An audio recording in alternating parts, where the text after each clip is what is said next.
It's a blowout. 8th inning, 10-3. Bases are loaded for Verlander, who waits on a 3-0 pitch. He swings, and it's a high fly ball. Deep center field. It is gone. Home run. And a huge bat flip to celebrate. All right, Ben, start the show already. Welcome into another episode of Flippin Bats. We are live here on Thursday afternoon. We have a lot to talk about. Last episode of the week for Flippin Bats, so we got a lot to get to. Topics from around the league, series to watch this weekend. There are some phenomenal series to watch this weekend. Of course, my team of the week I will be selecting today, some fan questions, a lot to get to today, but we're going to have a lot of fun doing it. I love this last episode of the week, and we got a lot to catch you up on. Producer Conrad is out here joining me today. Producer Conrad, last one of the week, my friend. Let's have some fun. Yeah, let's have some fun. And unfortunately, we're going to start with someone that didn't have a lot of fun today on the mound. Shohei Ohtani in New York today. Yeah, you know, I was watching this earlier today. Shohei had the early start time in New York against the Yankees. And, you know, if you remember, his last start in the Bronx didn't go well. He didn't get out of the first inning, gave up a bunch of runs, and it just didn't go well. Today was his first start back in the Bronx against the Yankees since that start last year. This time he threw 3 innings and gave up 8 hits, 4 earned runs. It wasn't pretty. It wasn't pretty again in New York City. And, you know, the good news here is last time Shohei bounced back beautifully from facing the Yankees and it not going well, and it propelled him into the rest of his year. But I'm hopeful it happens again. But look, let's just be honest. Let's call it what it is. Today's start didn't go well, and that's now a couple starts in a row that Shohei hasn't thrown great. But here's what I tweeted today, and this is a lot of what I wanted to talk about. I think the Yankees might have something on Shohei Ohtani. Shohei has the highest chase percentage of any pitcher. Today, they aren't budging or swinging and missing at much. This isn't a Yankees are cheating accusation. The Yankees may have picked up something that Shohei is tipping. Now, yes, Shohei was not sharp today. That's a fact. He wasn't sharp. But we have seen him throughout this season not have his best stuff and end up figuring it out and going 6 innings and giving up 2 earned runs and still striking out a lot of guys. You know why? Because he has the elite stuff that he does. He throws 101 with a nasty splitter and a wipeout slider. That's good enough to get guys out even when you aren't pinpointing pitches. Now, this is what I want to talk about. The New York Yankees are one of the best offenses in the game of baseball. No doubt about that in my mind. I just think that they have something on Shohei. Yes, he wasn't super sharp today. Also true. He has the highest chase percentage of any pitcher in all of Major League Baseball. And today he only got 3 swings and misses on 42 swings. Now, yes, maybe it wasn't pinpoint accuracy, but Shohei was out there throwing 100 miles an hour.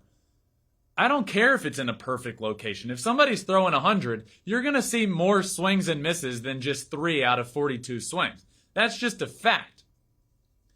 Offenses work tirelessly on trying to get an edge on pitchers, trying to figure out if they can see anything that a pitcher is doing to tip pitches. Now let's walk through this because I played professional baseball and we would have hours worth of looking at video of starting pitchers and trying to pick up on something that they would do. This is just a fact. The majority of Major League Baseball pitchers are still tipping pitches. They just don't know they're doing it. So people hear, oh, somebody says he's tipping. Oh, no way. The majority of the time it actually is happening. Okay, so yes, teams hit really well against certain pitchers. That's true. Sometimes hitters just fare well against pitchers. Sometimes they see the ball well out of guys' hands, and next thing you know, that pitcher struggles against teams. But also true, sometimes teams just have something on a pitcher. And I was watching today, and Shohei could throw a 100-mile-an-hour fastball up in the zone, not getting swung at. A slider that wipes away out into the dirt, not even a budge, not even a little bit of a swing. That right there, when you're watching any game, is a telltale sign that maybe they have something. So the things you look for when we would prep for pitchers, it can be anything. Sometimes pitchers flare their glove open when they go to switch to off speed. Sometimes their facial expressions. Sometimes how high they lift their leg. Sometimes whether they're sticking their tongue out at a certain point or not. There are a million different telltale signs that you can pick up from a pitcher. And the pitcher doesn't even realize that he's doing it, or else he'd fix it. But it is absolutely a thing that happens often. And I was watching that game, Shohei Ohtani pitching in New York against the Yankees again. That Yankees lineup is incredible. They also weren't budging on a lot of pitches. The first at bat of the game, 11 pitches to Matt Carpenter that ended with a home run. He seemed to be on everything, fouling off the tough pitches, then hitting a good one, the good one to get a long, long way. So it is very much so a thing that happens in the game of baseball, and it's just something that I wanted to acknowledge and say that, hey, maybe this is happening. And it's not a knock on anybody. It's not an accusation of the Yankees are cheating. No, you know what it is? It's a compliment to the New York Yankees because they are the best. They have a great lineup. They have a great pitching staff, and they are one of the best teams at picking up stuff from pitchers. And I just thought it looked like that again today in New York City. So Shohei needs to figure that out. He needs to figure it out, if it was happening, a way to figure out his telltale sign of what he's tipping. Yeah, and we're talking about tipping pitches here, but I think a big thing, a part of this too, would be the fatigue factor. Now, do you think fatigue is starting to really kind of creep into this? I know it's one of those things that Joe Madden kind of talked about previously in the year, but it just seems like he has been pitching up to his capabilities. Yeah, his last couple of starts haven't been great. The velocity is certainly still there. It's been, the command that we saw from Shohei in his dominant starts. When he's commanding his electric stuff, he's truly unhittable. When he's not commanding it great, he's still been adequate. He's still, like, his start against the Blue Jays wasn't terrible. He gave up a couple of long balls, but he was still able to get some outs. Now today, it just looked a little bit different, but he was still throwing 101 miles an hour. But just the at-bats that guys were having off of him, it started with the Matt Carpenter at-bat and some other at-bats where when he would throw pitches in a great location, guys weren't budging. And take it from me firsthand, when a guy's throwing 100 miles an hour and then throws you a slider and you can just take it looking like this and not even budging, typically you have something on a guy. And that's kudos to the lineup, the coaching staff, to somebody for figuring that telltale sign out. Now, I will also say, yes, he hasn't been as sharp as he could be lately.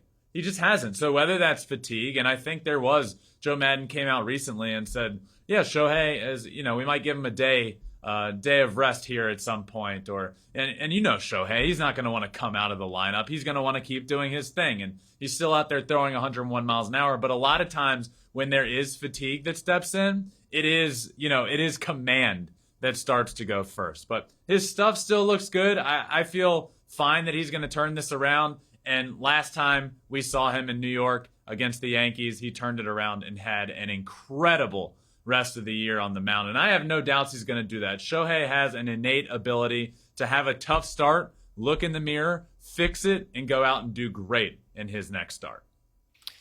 I know it's amazing, and it's what makes Shohei Ohtani, where he pitches and hits in the same day. Do you think that to get back on the right track, that it would maybe help Ohtani if he just had to focus for one single day on just pitching? Out of the lineup, just focusing on pitching during his starts for a little while? I truly don't believe so. And the reason I say that is because that's what they tried earlier in his career, but it was more to save, to protect him against getting injured. But we saw it last year when he was able to start doing this. He thrives. This is what he should be doing. He loves playing like this. He loves pitching and he loves hitting at the same time, and he has proven that he's good enough to keep doing it. So I don't think taking him out of the lineup one day when he's pitching and just allowing him to focus on pitching is the answer because he's proven that he can do this. So I just don't see a world in which that would be the case. I think that would more so be a sign of like, hey, you're struggling. Let's allow you to do this. I don't think he wants that. I don't think he needs that. And I think he's going to be just fine. Look, the Yankees have something on him. And if they don't, then he has just struggled a couple times in New York against the Yankees at Yankee Stadium. But guess what? He's going to go on a tear from here. I truly believe that. Yeah, great. I mean, that's one thing we've always come to expect from Ohtani. Whenever we think he's going to hit a slump or a little bad part of his season, he comes right back even stronger. But let's move on to the Philadelphia Phillies, and they've been slumping pretty bad. I think they're 3-7 in their last 10. What's going on with Philadelphia? Well, there's a lot going on. And this Phillies team that is very talented hasn't won a series since the beginning of May against the Dodgers. Now, I was high on this Phillies team and still believe they have a great roster and an ability to be a playoff team. It had been a struggle to start the year. Then you see them go into Dodger Stadium and take 3 of 4, an out or 2 away from a sweep at Dodger Stadium, and you think, oh boy, here's the Phillies. This is the Phillies team that went out and acquired guys in the offseason, got Schwarber, got Castellanos. Now they're going to turn it on, and we're going to see how good they really are. And we haven't seen that. They've continued to struggle after that series, have not won a series since then. Their win against the Giants the other night snapped a 5-game losing streak. They're 11-15 at home. That's the 4th worst win percentage at home in all of baseball. This is a struggle for a Phillies team that, quite honest with you, needs to be better. They've had issues all over the field. This offense that's supposed to be elite hasn't been very elite. The bullpen has been atrocious. The defense has been awful. And that's not a setup for success. When you looked at this team at the beginning of the year, you thought, okay, they're going to pitch it okay. Their defense isn't going to be great, but they're going to out-hit everyone. And the truth of the matter is they haven't done that. They haven't out-hit everyone. It's actually been pretty middle of the pack for an offense that's supposed to be one of the best in baseball. They're 11th in all of baseball in runs per game. They're 11th in team batting average at 245. They're 17th in on-base percentage and tied for 18th in walks drawn. And the Phillies batters have struck out 457 times. That's the 5th most in all of baseball. Think about that. This offense is supposed to be what carried this team. You can make up for adequate pitching and below average defense by being a top 3 offense in the game of baseball. You can put up runs in bunches and be fine. But what you can't be is a middle of the pack offense, a bad bullpen, and an awful defense.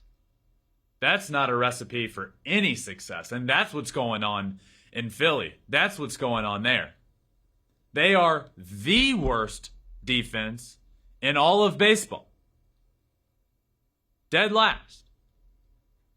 So yeah, middle of the pack offense, a bad bullpen that has given up a lot of runs lately. You know, they've been in a lot of games of late. Over the course of the past week, I feel like I've watched Corey Knebel blow 5 saves. Now, that's not an accurate number, but that's what it feels like. I tune in, the Phillies finally get a big late lead, and guess what? Oh, Knebel gives up a homer in the 9th inning to Nick Plummer, his first big league homer. And then the next day, Corey Knebel blows another save. And look, I don't understand how you can go out, you can do what they did this offseason, add Castellanos, add Schwarber to a team that is talented, that has Bryce Harper, that has a rotation that is serviceable. Aaron Nola, Zach Wheeler, some other names in there can be really good as well. But they're not a bad pitching rotation. But you go out and add Corey Knebel, who can be a good arm in the bullpen, but is he that closer? Is he that lockdown closer? And you add Brad Hand, who teams have just been getting rid of because he's not doing well at all? That's your answer? And I know lockdown closers aren't easy to come by or cheap to come by. But you're going to build your team and say you're ready to win and really not even try. I didn't hear their name involved in Kenley Jansen at all, who was a big closer guy on the market. I didn't hear their name involved there. So it's just the way this team has been built. It is good enough to win, but they have to hit better than everybody else. That's how the Phillies win. They're a top 3 offense, they're a middle-of-the-pack pitching staff, and they're a slightly below-average defense. Not the worst defense in baseball, a bad bullpen, and a middle-of-the-pack offense. That ain't going to cut it, and it's not cutting it at all right now in Philly. Yeah, they've been having, obviously, a major slump as of late. I mean, when you're playing that bad a defense, we saw some of the plays up there while you were talking about it. I mean, it's been atrocious for them, especially in the late innings. Yeah. What percentage would you put? Do you have any faith that this Phillies team can turn it around and still make a chance at making the postseason? I do. Now, we're a third of the way through the season, right around a third of the way. We're not quite there yet. So it's still early. Now, I'm not going to sit here and say they win the NL East. I don't think that's going to happen. But there's now an extra wild card team this year, so 3 are going to get in. You have to believe at least 1 comes from the NL West. Most likely 2 are going to come from the NL West. So there's a third one up for grabs. Is it going to be the Cardinals? Is it going to be the Braves? Is it going to be the Mets? Could one of those teams take over the Mets? Is it going to be the Giants, the Padres? Those teams are kind of all in a similar boat for me. I think the Dodgers are going to win the NL West, but there is an extra wild card spot, and the Phillies, I think, are talented enough to play well and to put themselves in that conversation. I truly believe that. And to talk a little bit more about this, I want to bring in a friend and a colleague and a writer for us that talks a lot of NL East, and let's bring him in now, Jordan Shusterman. Jordan, what's up, my friend? Oh, it's great to see you, Ben. Happy to be joining you and talking about the mysterious madness that is the Philadelphia Phillies. Yes, that is honestly the entire NL East, right? I mean, it's all a bunch of madness. But let's start with the Phillies, because that's what I've been on a rant about for the past 10 minutes. Because to be quite honest with you, I am a little frustrated with this team. I am frustrated with the Phillies, and I believe they are good enough to be on the cusp of being a playoff team. What is wrong, in your opinion, with the Phillies? Yeah, it is indeed very, very, very frustrating to watch. And I think when you look at their offseason, you see the decisions that they made, which is to kind of punt on defense and decide, hey, we're just going to outscore teams, right? We're going to sort of address the bullpen with Knebel and Brad Hand, who have been not great, but have been okay. But the thing is, if you're gonna say, all right, defense is whatever, we're just going to slug, you better be slugging like crazy. And while those hitters have been okay, if you need more than just okay or just good, right? And we've seen spurts of Schwarber, seen spurts of Castellanos. It has not been nearly enough. If that's how you're going to build your team, you better be one of the best offenses in baseball, bar none. And they have not been that. And we know the defense is troublesome. And then the bullpen has just still not been addressed. I guess they have technically addressed it, but because it's the Phillies, it just hasn't really worked out in ways that I'm sure they expected. Exactly, like you said, if this team wants to be good, they can't even be a good offense. They need to be an elite offense, and they haven't been that. Let's talk about this bullpen a little bit. What are the answers here? Is there anybody in the minor leagues coming up? Are there any prospects? Do they need to trade for somebody, or do you just try and hope they figure it out? What would you do, and what are they like? What are they thinking? Yeah, it's a good question. And Dombrowski has had sort of a mixed track record of figuring these bullpens out. And again, when you look at the two, well, I guess you could say 3, right? Because they brought in Familia too. I mean, these are famous relievers, but all of them are pretty considerably past their prime. Maybe Knebel, the closest we have seen, him been really good. But Knebel, Familia, Brad Hand. And they haven't been catastrophic if you just look at the ERAs. But when you say them not being completely shut down, and you see Jose Alvarado has really been, a real disappointment when you were expecting him to be one of the big 4. Yeah, it's tough. Now, I will say, Sir Anthony Dominguez is the one to watch. And he's a guy who had been out with Tommy John. He came back this year. I remember seeing him in spring training and thinking, this dude could be a closer. Now, he's not nearly as established as those other three guys, but I wouldn't be shocked if, Knebel continues to struggle, that maybe Dominguez goes into that closer role. But again, Girardi, he's obviously going to like his veterans, right? And so I think he's going to ride with those guys as long as he can until it's completely untenable, which might be, until it's too late. But we'll see. I do like Sir Anthony Dominguez, though. I had to shout him out. So you just mentioned Girardi, and I was just thinking about this here. Is it out of the realm of possibility that Girardi is on the very, very hot seat right now? Yeah, I mean, if you look around at just the managers in baseball and you think about, right, like who could be on the hot seat, you look at the teams that had high expectations or reasonably high expectations that are drastically underperforming.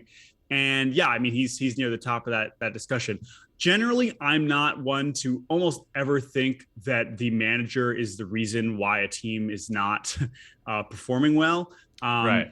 I know managers can have a big difference, although I've always kind of subscribed to the theory that most of the managers are pretty similar. And then there's a couple, super duper elite ones, and then maybe a couple like really not so good ones. And then the rest are kind of similar. I still feel like Girardi's kind of somewhere in the middle, even with his reputation. And so I don't think he's the problem. However, managers usually are the fall guys. And so if he is the one that ends up having to go, it would not totally shock me.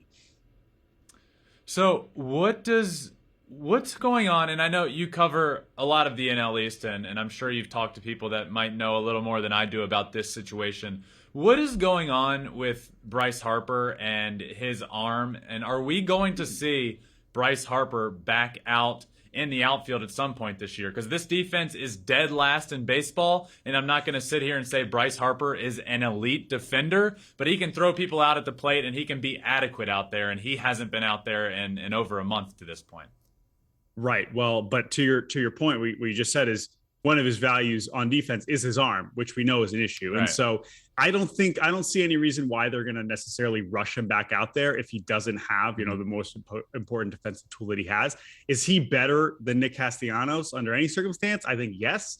But again, I think Harper's not the problem. Like, even if he's DHing, he is mashing, right? And so as bad as his defense is, and arguably even worse when you have Harper DHing, they need him on the field. And if they're going to risk him, getting more injured, and take him out of the lineup, I don't think they're going to do that. So I'm not totally sure what the full plan is for him to come back. But yeah, I just feel like as long as he's hitting, that should be the least of your concerns, whether he's playing right field or DH. So they have a lot of other things they need to figure out first. Yeah, I agree. So my last question for you, and I know I haven't talked much about the Braves in this segment, but I'm going to just mention them for a second. Braves and Phillies, you cover all of the NL East. My question for you is, are they looking at a wild card spot? Do they have the potential to still win the NL East? Or do you think the NL East is the Mets to take, and it's a done deal in the NL East? Yeah, man. I mean, hey, never count out the Mets in the opposite direction.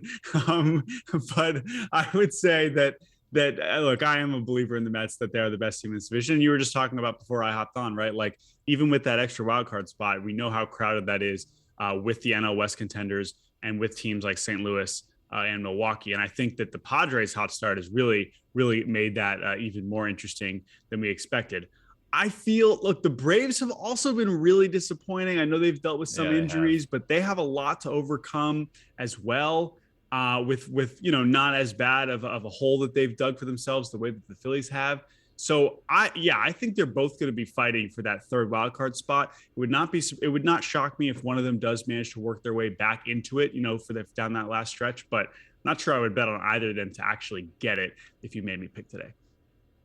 Yeah, I've been saying it a while this year. I don't believe this Mets team is going to Met, if you will. I think they are built differently. That could come back to bite me at some point, but and we're seeing it now, all of the injuries, and they're still playing the best baseball in the league over the last couple of weeks. So, Jordan, thank you for hopping on with me for a few minutes. You're covering the NL East, and you're doing a great job at it. So I'll bring you back on whenever we're talking some NL East, my friend. Appreciate it, man. Always good to see you, Ben. You too, man. Yeah, Producer Conrad, the Phillies are they're a disappointment to me, and they were a team that I believed in. But I will say those 3 wild card spots gives them the potential to, if they can play well, they can still get there. This isn't season over. What a failure of a year yet. No, but it's a great sample size. We're through a third of the season, and the way that the Phillies been playing, the Braves been playing, it's like there is a hope, but there definitely has to be some major changes for that hope to come true. And the Phillies have been getting slapped around quite a bit lately, and let's go over to another major slap saga. And Joc Pederson and Tommy Pham. It just seems like it keeps going. Well done, my friend. Did you have that one typed down in your notes? I wish. Transition. Slapped around. Joc Pederson. That was good. So a little update on this Joc Pederson, Tommy Pham situation. And I will start this update by saying the best baseball player on the planet has been inserted into this drama by Tommy Pham, who was suspended for 3 games for slapping Joc Pederson the other day over a fantasy football situation. I covered this pretty in depth on the Monday episode.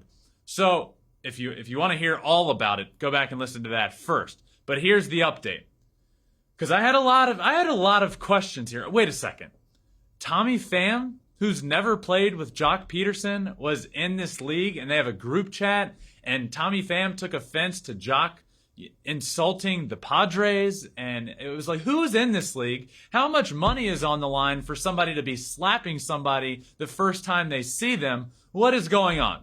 I have answers. Have no fear. Let's start with the buy-in.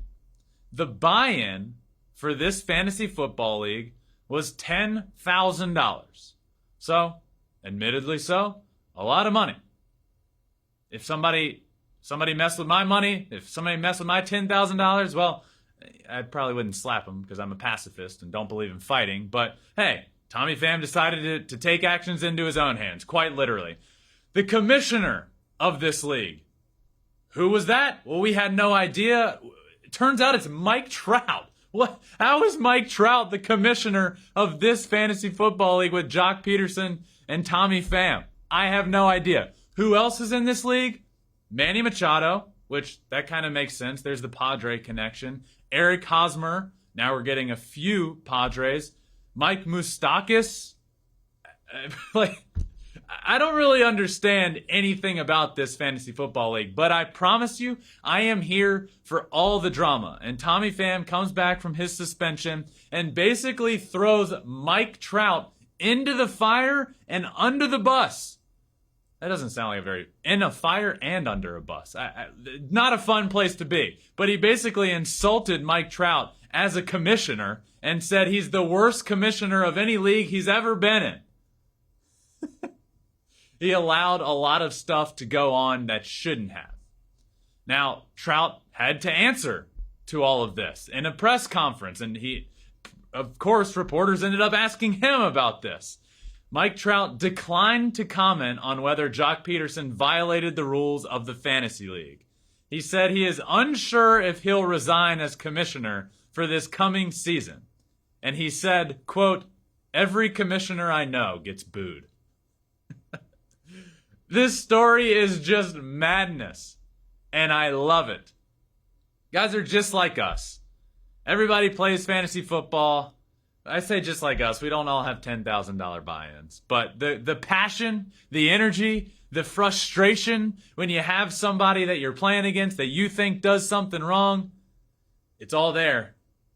And this is just comical. After Tommy Pham spoke tonight, I now believe this whole fantasy thing with Joc Pederson is now completely Commissioner Mike Trout's fault. He could have solved this easy, and now it's the most controversial thing Trout's ever been involved in. That was a great tweet. This situation, Producer Conrad, I think we of anybody can understand this. We get into it sometimes. We're competitive. I think everybody can appreciate that you have these Major League Baseball players that play on the top stage in all of the world in front of millions, and at the end of the day, they're worried about their fantasy football team and throwing the commissioner that had nothing to do with it in the moment, throwing him under the bus and making this a big deal. Yeah, totally. If I wasn't winning our fantasy football league all year, I would have thrown you under the bus after week 2 or 3. But, it's one of those things where it's just fantasy football just kind of takes over life for a solid 3 or 4 months. And when you're putting 10,000 on it, what I don't understand though is Tommy Pham saying, "Hey man, you messed with my money. That's why I hit you." Well, Tommy Pham, you cost yourself $111,000 on the back end. Yeah, exactly. I hope that slap was worth it because you might have lost your 10,000, which he dropped out of the league, by the way. Let's not forget that. So let's Childish say behavior. let's say that one move that he's so pissed off about cost him the week. He still dropped out, which means his team wasn't very good to begin with. So this all, to me, sounds like a cop-out, and his team just wasn't very good, and he's taking it out on everybody else when his draft must have just sucked. That's my opinion. Yeah, well, along the lines of everything, I kind of do feel bad for Tommy Pham because now no one is ever going to invite him to play fantasy football ever again. The rest of his life, he will never get to know the joy of hosting a fantasy football championship, and that has to hurt. It has to hurt. Yeah. But let's move on to a whole other subject. And, we have to give love to certain players that are just playing just tremendous baseball. And one of those guys right now is Jose Ramirez, just consistently all year playing such an elite level.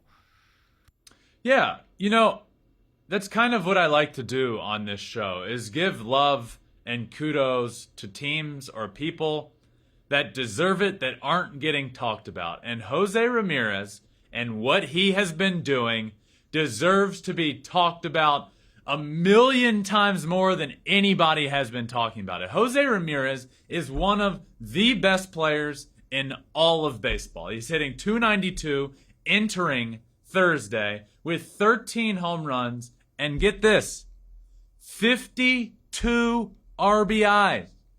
We are not even a third of the way through the season and he has 52 RBI.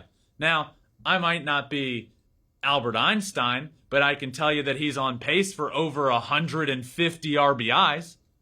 That's remarkable. He's reached 50 RBIs in only 44 games. He's the second fastest Guardians player in history to reach that mark. Manny Ramirez was the only one to do it faster. He's had 10 games with 3 or more RBIs in his first 44. He's the fastest player that has reached 10 3 RBI games since 1940. Jimmy Fox. 1940. It's been remarkable what he is doing. And you might be thinking, and if you're not, I'm going to make you think it, the Guardians aren't very good.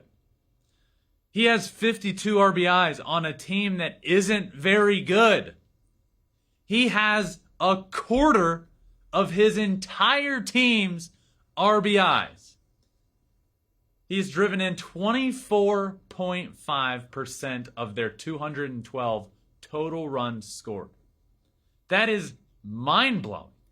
He is putting up MVP-like numbers, and the reason he isn't getting talked about enough is because he's on a team in Cleveland that just isn't very good, and they're not the New York Yankees, and they're not a team that plays in LA, and they're not one of the massive market teams. But he deserves more credit for what he has been doing. It has been remarkable from both sides of the plate. The guy is just raking. He's tied for first in all of Major League Baseball in triples. He's first in the American League. He's first in all of baseball in RBIs, and nobody else is even particularly close. He's fourth in home runs, and he's third in slugging percentage. It's time to put the respect on Jose Ramirez's name that he deserves, because he deserves way more to this point. He has been elite, and you know what? I don't care if nobody else is going to talk about him. I'm going to do it here on this show. Jose Ramirez, a force to be reckoned with, and a potential MVP.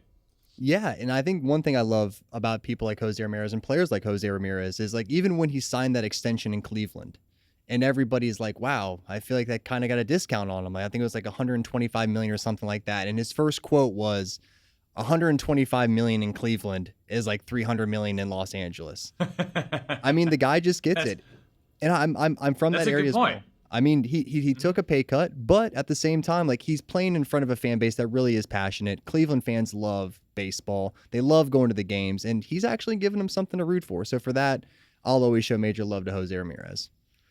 Yeah, he also, one, that is a good point, and it's a big factor in a lot of guys signing. And, you know, I've heard it firsthand from many people. You know, Team A could be offering $100 million, and Team B could be offering $75 million. And it's like, well, this is a no-brainer. No, depending on the state that you're playing in, you could be playing in Florida or Texas or other areas that are tax-friendly, or you could be playing in California, Toronto, areas like that, which you're going to have to pay more to get guys because the tax situation is real. He also mentioned just how much he wants to stay in Cleveland and how much he loves playing there and that fan base. And I would think, as a fan of that team, that goes a long way. You have your star, and he's on top of the world on a team that's not necessarily great right now, but he has shown and proven by staying that he wants to be there. He's going to tough it out with his team. This is going to be his team, and when they are struggling, it's going to be his team to get them through it. And when they're on top of the world, he's going to be right there, and he's going to be the reason why, or one of the reasons why, they are so good. Absolutely. You know, I definitely think he's going to finish top 3 MVP this year. So I hope he keeps going, and I hope the Guardians have a lot of success in the future with him. Let's move on, though, to weekend series to watch. A lot of really good baseball. Let's start with the Angels and Phillies. Yeah, I got 4 this week. There's 4 series that you just can't miss. First up being Angels at the Phillies. That's going to be a good one. One, these are 2 exciting teams. No matter how their current state of playing is, they're both good teams. The Phillies are really talented. They can put up runs in bunches. The Angels are still above 500, even going on this long skid they've gone on. They are good. We know they're exciting. It's going to be the Fox game. It's going to be on Fox this weekend. John Smoltz will be on the call, so really excited, and I got to have a conversation with him that we're going to air Saturday about the preview for this series. But to me, that's the first one that jumps out, Angels at Phillies. The next one up, this might be the most exciting for me. When I look at this weekend, there is one series that you cannot miss, and it is the Mets at the Dodgers. The 2 best teams in the National League going mano a mano in LA. The Mets have been really good. They don't have their stud pitchers healthy right now, DeGrom and Scherzer, but they've still been playing better than anybody else in baseball over the course of the last week or so. Dodgers are coming off of a sweep, getting swept by the Pittsburgh Pirates. Now that, you know, obviously you shouldn't be getting swept by the Pirates. Plain and simple. There's no room for that. Even on a stretch of playing 31 games in 30 days or whatever they're going through, the Dodgers shouldn't be getting swept by the Pirates. But they're clearly a better team than that. They are one of the best teams in all of baseball, if not the best team in all of baseball. And now we're getting the Mets at the Dodgers. What a series that's going to be. I'm pumped, and I might even try and get out to one of those games, even though it takes me like 2 hours to go 2 miles and get to Dodger Stadium. It's a nightmare, but that might be worth it. Another one. Twins at Blue Jays. This is exciting for me because Twins are playing much better this year. They've been the best team in the AL Central with nobody predicted, and the Blue Jays are starting to turn it around. They've won a bunch of games in a row. They're hitting like we all thought they could. Their pitching has been much better, so I'm excited to see this. How real are the Twins? Well, we're going to find out because they're going on the road to Toronto, not an easy place to play, and they're going to take on a team that is surging right now in the Toronto Blue Jays. Lastly, for me, in the last series, you got to tune into Padres at the Brewers. Padres are a surprise team so far this year. Not that they weren't expected to be good. They've just been really good. And this Brewers team, we know they're the best team in the NL Central right now. They have a great rotation, which has a little concern right now. A bunch of those guys are out, but these are 2 really good teams going at it. 2 teams that should be and are on pace to be playoff teams. So I'm excited about this series. Those are 4 to watch. That's a lot of teams. Those are 8 teams that you got to watch this weekend. There's a lot of good baseball, Producer Conrad. Yeah, there's a lot of good baseball going on this weekend, and there's also about to be a lot of good trivia going on right now. You ready? Oh, baby. It is trivia time. Last couple of weeks, we've started doing this. It's one of my favorite segments already because I think I graded myself an A last week and a B the week before. So, things are off to a good start. Can only go down from here, right? Right. All right, let's get to it. All right, first question. Mookie Betts hit 11 home runs in May. Who has the record for the month of May home runs all time? The record in May. Most homers of all time. Really think about it. I am really thinking about it. Babe Ruth. Ooh, close. Barry Bonds. Barry 17. Bonds. Can you imagine 17 home runs in a year? I wish I would have been able to really realize. In a year, yes. In a month, no. No. All right, next up. Which pitcher led MLB in wins and strikeouts from 2010 to 2019? So the whole decade of 2010s, basically. What pitcher led all of baseball in wins? And strikeouts. Wins and strikeouts? Okay, I'm going to take Clayton Kershaw. Ooh, Max Scherzer. No! No! And your brother was literally one win and 2 strikeouts behind him for the entire decade. I almost went with him, but he was an answer to last week's trivia question, and I didn't think you'd do that back to back. But Nope. I'm playing myself here. I'm 0 for 2, sitting at a solid B+ right now. Let's go. All right. Which player took the most walks over the previous 2 seasons? Most walks over previous 2? Is this including this year or the 2 prior? 2 prior.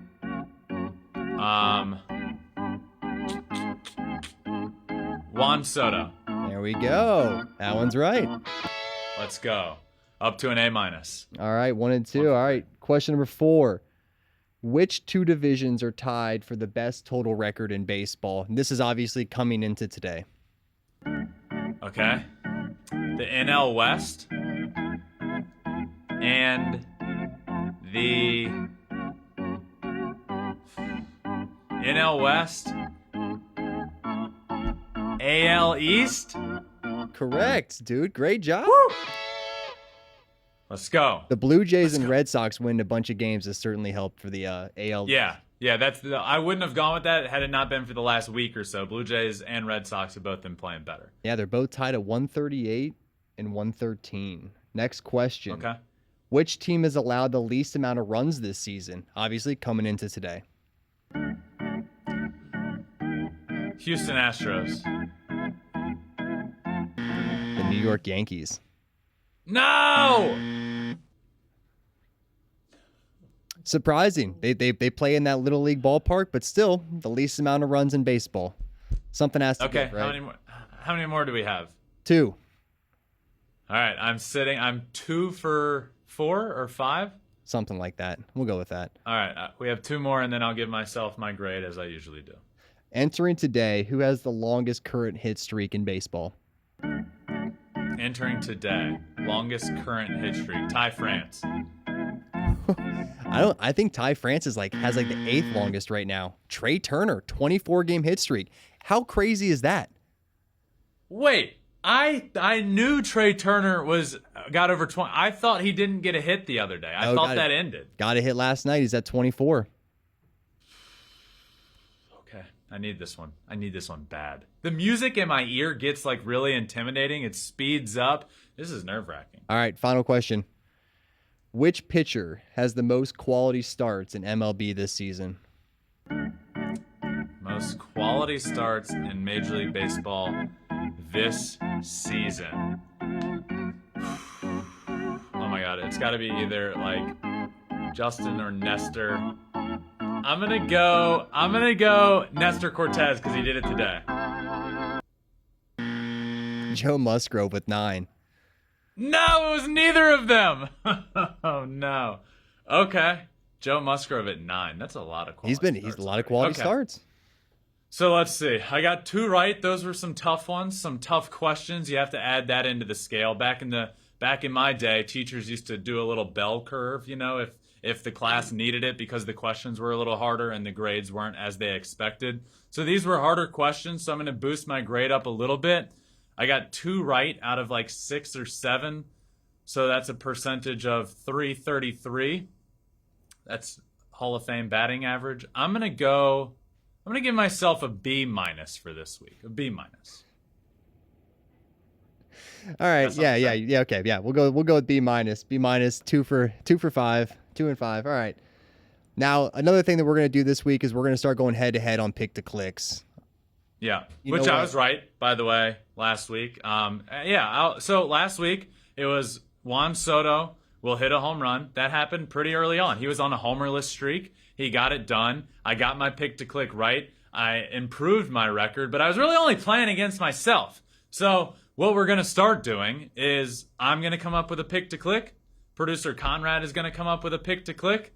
And we're just going to debate about it and then debate about it some more the next week. And I like a good debate, and this is a good way to do it. So, Producer Conrad, do you want me to say mine first, or would you like to say yours first this week? You're on the tee box. I'll let you take it first here. Okay. My pick to click this week is that Shohei Ohtani and Mike Trout both hit a home run this week. Ohtani and Trout homer this week. That's my pick to click. Producer Conrad, welcome to the pick to click segment, my friend. What are you going with your first week? My original pick to click, I was just going to say Ben's not going to get his pick to click right. But, I actually wanted it to be baseball centric. And I'm going to go with Julio Rodriguez. I'm going to stick with the J-Rod show. He gets a home run and a stolen bases this week. Still leads Major League Baseball in stolen bases. And if it wasn't for that left wall in Baltimore, he would have had a home run 2 nights ago. So I'm going to stick with J-Rod. Okay. Julio Rodriguez, home run, stolen base. I do have the ability, if need be, to just veto his pick to click and say it's not hard enough. I'm not going to do that here, but I will say I have predicted 2 players to hit a home run. You're predicting 1 and also to get a stolen base, which he gets multiple a week anyway. So, I'll let it slide. But I think mine is a little bit harder, but we'll see. Oh, yeah. We'll debate. Yeah, no, you're 100% right. Yeah, let's take the 2 best players in baseball, and they're both going to hit home runs. That's a lot harder than a rookie hitting a home run and getting a stolen base, right? It is, but okay. We'll debate next week. We'll come back to it. That's gonna be what makes this fun. But let's keep this rolling. What do you got for me next, Producer Conrad? You know what? We were trying to think of really good top 5s we haven't touched on yet. Let's do a little top 5 switch hitters in 2022. Oh, yes. Top 5 switch hitters in 2022. And we're going to start with number 5, Anthony Rendon. That's right. Anthony Rendon, 1 for 1 from the left side of the plate with an absolute tank off of Brett Phillips, and I watched it live in person, and you can't find anything more electric than what he did that night. Well, you could a few innings later, the no-hitter was complete, but at the moment, that home run was the coolest thing of the night. It was remarkable. Just think about it. A guy that has never taken an at-bat from the left side of the plate in Major League Baseball did it 1 time, and he hit a home run. Remarkable. Absolutely remarkable. So at number 5 on this list, Anthony Rendon. Moving on to the number 4 spot, top switch hitter in Major League Baseball in 2022, Tommy Edman. Switch hitter for the Cardinals, has been playing great this year. He's been playing really well, and they've needed him at the top of that lineup to be more than, Nolan Arenado kind of carried that lineup at the beginning of the year. Then it turned into Paul Goldschmidt. To have a guy like Tommy Edman, who's been at the top of the lineup, switch hitting, getting on base, hitting around 260, few homers, 20-some RBIs. Tommy Edman has been good for the Cardinals this year, and he's at number 4 on this list. Moving on to Josh Bell at number 3. Josh Bell, under the radar in Washington, has been playing great this year. Around 300, and from both sides of the plate. Obviously, this is a switch hitter list, but if you recall, Josh Bell last year got off to a sluggish start at the plate. It was really bad, then turned it around. This year, he's playing really good baseball, and it's under the radar because it's in D.C. for the Nats, and they're not very good. But Josh Bell has been a force at the plate this year. When you think of Nationals, you think, obviously, Juan Soto. You think about the big bat of Nelson Cruz. But Josh Bell has been great, and he's a guy to keep an eye on when it comes time for the trade deadline. He's a very interesting guy, a very interesting name to keep in mind as a potential. Moving on to number 2 on this list for the New York Mets, Francisco Lindor. Lindor has been playing so much better this year than last year. He's on pace for well over 100 RBIs. He's hitting homers from both sides of the plate. He's got the best smile in baseball. It's been really good there this year for him. And I'm excited for Francisco Lindor. Last year was tough to watch. He's a really good baseball player. He's one of the best shortstops in the game of baseball. He was so good for the Guardians. Well, he was, the former Indians. He was fantastic for them. Ends up signing the massive deal in New York, and it was a letdown. And he felt bad about it. The fans were disappointed. To see what he's doing this year in Queens has been a lot of fun.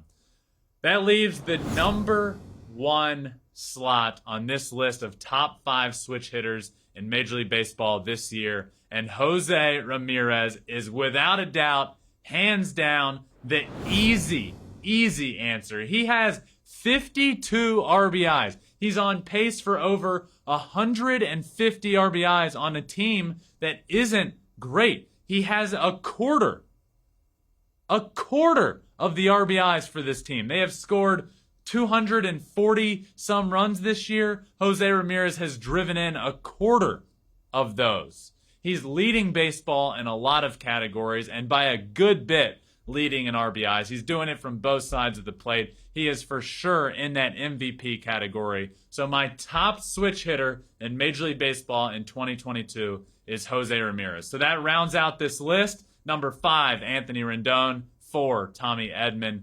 3, Josh Bell. 2, Francisco Lindor. And number 1 is Jose Ramirez. Where are we going next, my friend? Is it Team of the Week time? It's Team of the Week time. Let's go to it. Oh, baby. One of my favorites. This is quickly becoming a favorite segment just because it allows me to highlight a lot of guys that wouldn't normally get highlighted over the course of a month or the year. But speaking of that, let's start with a guy at the catcher position that is a perfect example of this. Alejandro Kirk has been great for the Blue Jays over the course of the last week. 444, 2 homers, 6 RBIs out of the catcher spot. He's been getting clutch knocks as well. So my catcher on this week's Team of the Week is Alejandro Kirk. Moving on over to first base, friend of the podcast. He's actually this week's guest. Wednesday's guest episode had this first baseman, Ty France, my first baseman on the Team of the Week. Now, I will admit, this was a difficult decision. Paul Goldschmidt has been killing it as well.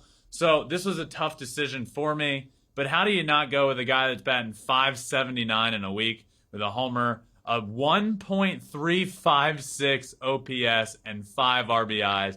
And it doesn't hurt that I talked to him on Wednesday and had a conversation with him that everybody needs to listen to. We talked a lot about why he's so good at hitting, what he has learned from the late, great Tony Gwynn, who was his coach, his head coach at San Diego State University, and what he takes from him into his playing days now. It was pretty cool to hear, and he's at first base on my Team of the Week. Heading on over to second base, the rookie, Nolan Gorman, comes up and just immediately kills it for the Cardinals. Now, he's been out. He's going to miss. He's missed a couple of days.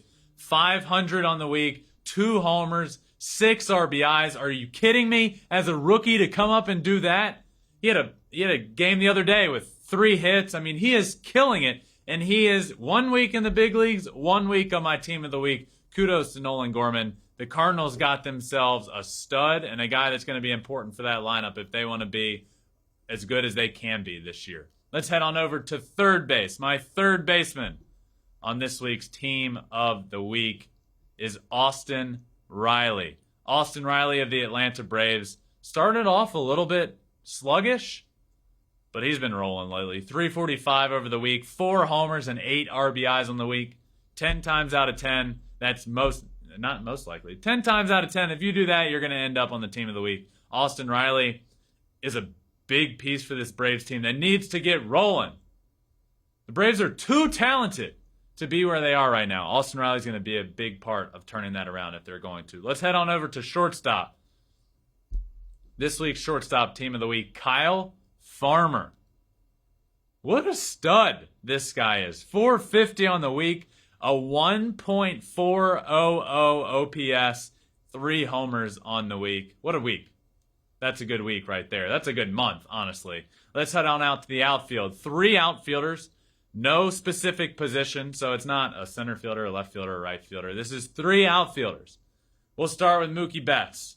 Again, Mookie's been on this a few times now. 387, 4 more homers, an OPS of 1.28. It's wild what is happening with Mookie Betts. 11 homers in the month of May. 11 in the month of May. That is wild. Mookie Betts is still rolling. The Dodgers are playing great baseball. He's first up. He's the first outfielder. Next up in the outfield, we are going to go with Starling Marte. Marte, 385 on the week, 2 homers, 7 RBIs. What a good story. You know, it hasn't been an easy run for Starling Marte of late in his life with people close to him passing away. He missed some time recently with his grandmother passing away. Comes back, hits a homer in his first AB back, and has continued to play well since then. A great pickup for the Mets. He's playing well. He takes up the 2nd spot in the outfield. Last up in the outfield on Team of the Week, another New York Met, Nick Plummer. 500 on the week. A 1.931 OPS. 2 homers. Had the massive homer. His first home run in the big leagues off of Corey Knebel in the 9th inning the other day to tie up the game in a massive situation when they were down and out against the Phillies, about to lose that game. Had another homer. He has come to the big leagues and immediately left an incredible impression. 2 guys on this list that don't have much service time at all. Nick Plummer, Nolan Gorman. What awesome weeks for those guys. That rounds out the outfield. Starling Marte, Nick Plummer, Mookie Betts. Heading on to the DH position. The designated hitter team of the week, Jordan Alvarez again. 417, 2 homers, 6 RBI. Had a massive bases clearing double the other day in Oakland to win that game. To win that game for the Astros. Jordan Alvarez is going to be on this list of DH multiple times this year. He already has. This is just another appearance for him. He has been great. On the mound, 2 guys on the mound, starting pitcher and a closer. We're going to start with the starting pitcher, Martin Perez, 1-0, 14 innings, 0.64 ERA, 11 Ks. And I'm glad he's able to be on this list this week because I've wanted to talk about him a few times. What he has done this year has been remarkable, and we haven't been talking about it enough. Everybody needs to be talking about what he has done. He has gone out and flirted with a no-hitter seemingly every start. He could have been on this team of the week 2, 3, 4 times now. But he's here this week, and he was fantastic again. And he is certainly in that conversation for AL Cy Young Award. Moving on to the closer spot, a guy that is going to be here a lot.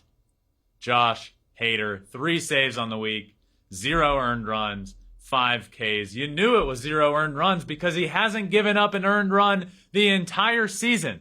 There was a doubleheader the other day for the Brewers where he saved both games.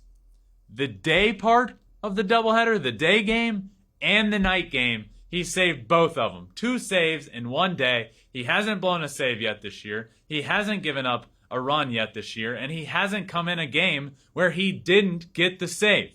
That's history. It is historic the year he is having. The consecutive outings while recording a save is the most of all time this year.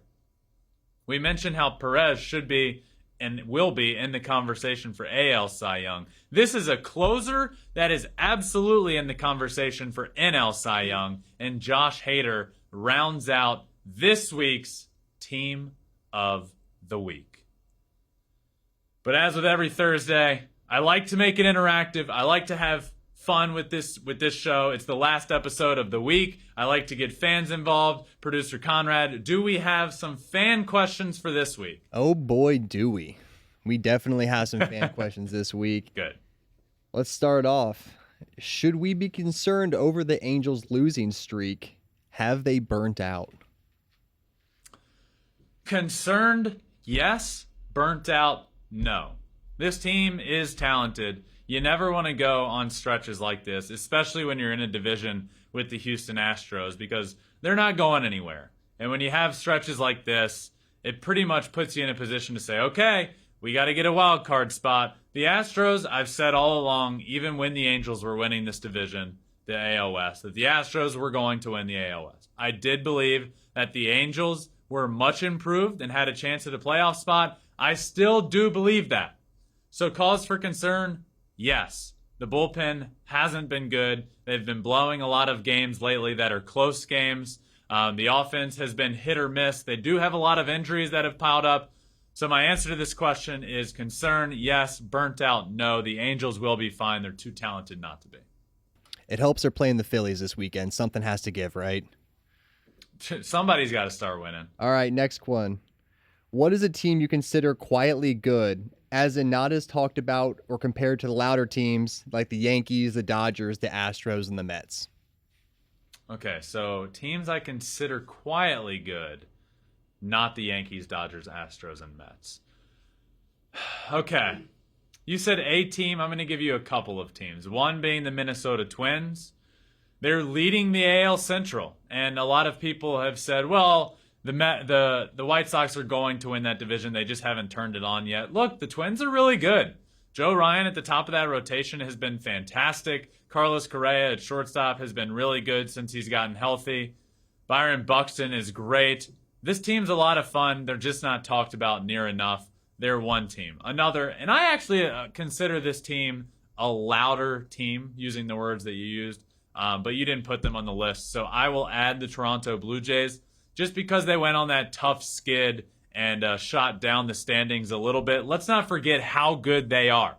They've now rattled off a bunch of wins in a row. They won every game this past week. They're hitting well. They're pitching well. And I predicted them before the season to not only win the AL East, but to win the World Series. And I still do believe they are that talented of a team. And if I had to give you one more, it's the Brewers. The Brewers' rotation and bullpen is really good. And they are an under-the-radar, really, really good baseball team. So thank you for that question.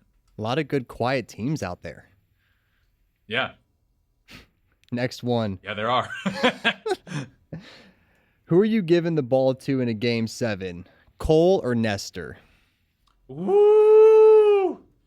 Garrett Cole or Nestor Cortez in a Game 7. If I'm going the biggest stage in baseball, let me say this. Nestor Cortez is one of the best stories in baseball over the course of the last 2 years, really. It has been remarkable what he has done as a low draft pick, as a draft round that doesn't exist anymore, to get to the major leagues and be one of the best pitchers in baseball as he has been. That is great. I am going to take Garrett Cole. The track record is longer. He has been there. He throws 100. He has wipeout stuff.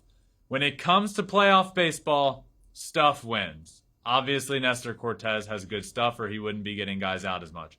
Garrett Cole is the guy I want on the mound in that situation. I'm not going to take Nestor for that reason. It's just, this one is easy for me. I'm not going to overthink it. Garrett Cole. Yeah, Garrett Cole's been there, done that. All right, next one up. Do the Mets stay in first place for the rest of the season? Ooh, good question. Yes. My answer is yes, they do. I wouldn't have predicted this a month ago to start the year. None of it. But they're really good. This team is incapable of going in the opposite direction. And what I mean by that is, of course, they can go on stretches that they play 500 ball, but I don't think they're capable of going on stretches where they're going to lose 8, 10 games in a row. I just don't. The Braves are the team that is the most concerning to answering this yes. I think they do have the ability to turn it on and go. But there is a massive deficit now in that NL East. I believe that the Mets are one of the best teams in baseball and that they will not let up this lead or the division title this year. All right. Last but not least, this is kind of like a bonus trivia question, and honestly, one of the big reasons why I love Twitter so much. Do you think the 1934 AL MVP vote was a robbery? What? Okay. Well, I'm glad you mentioned 1934 MLB MVP. All right, it was Mickey Cochran. I'm gonna say that was not a robbery. Mickey Cochran absolutely deserved that. You kidding me? Give me the correct buzzer, please. Please. No! All right. Thank you for these questions. That was a good one. Also, just a bonus trivia. And I'm glad you added that in because we all know how good I am with trivia. I haven't gotten below a B- yet in 3 weeks of trivia, which is pretty... Uber impressive. Pretty good. It is impressive. Thank you for your acknowledgement.